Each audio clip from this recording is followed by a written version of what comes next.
Have you ever just wanted to sound a little more natural when you speak English? More confident in those day-to-day situations? Well, if you're looking for real-world skills, you are in the right place. Let's dive right in. Okay, let's kick things off with a situation I think we have all been in. You meet someone new, you shake their hand, they tell you their name, and poof, like 5 seconds later, it's just gone. That little moment of panic, it's totally universal. So today, we're going to talk about exactly what to say when that happens. Now look at this sentence. This is such a perfect, honest, and really polite way to handle that exact moment. Instead of just standing there feeling awkward, you can use a simple phrase like this one to completely fix the problem. So what makes a phrase like this work so well? Right, so we're moving from the problem straight to the solution. Here are some incredibly useful, natural-sounding phrases that you'll hear native speakers use all the time. Think of these as the tools you can start using, like today. Okay, let's break down that key phrase, slipped my mind. All it means is that you forgot something, but it sounds so much softer and more natural than just saying, I forgot. It kind of implies it was an accident, Not that you didn't care. And you can use this in so many other situations too. Maybe you forgot to send an email or make that phone call you promised. Just saying, it completely slipped my mind is a really, really great way to apologize.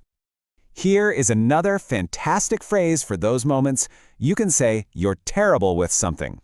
This is a super common and kind of humble way to admit you have a weakness, and honestly, it actually helps you connect with people. So let's go back to that first example, forgetting someone's name. You can absolutely use this. Saying I'm terrible with names just makes the other person feel so much more comfortable. It basically says, hey, it's not you, it's me. This is a common problem, nothing to be embarrassed about. All right, let's switch gears for a second. What happens when you need to end a conversation, but you want to be polite about it? Saying you're in a bit of a hurry is the perfect way to do that. It just signals that you need to go, but it's not rude at all.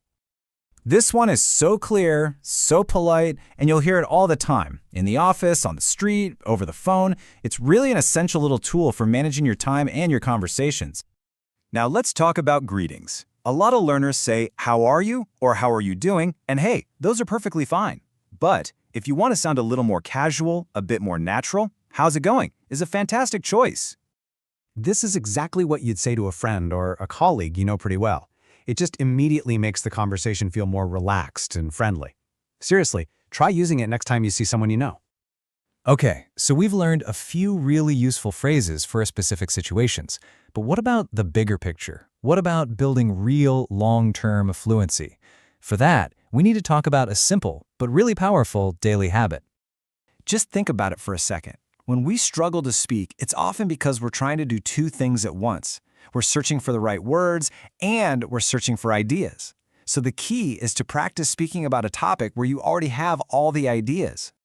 And that topic? It's your own life. You are the world's #1 expert on you.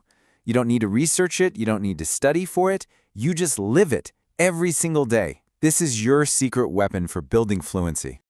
So why is this method so effective?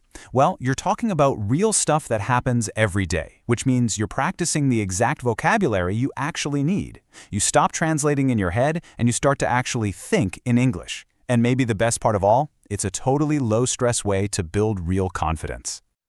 So how do you actually do this? Let's break it down into a super simple step-by-step guide that you can literally start using today.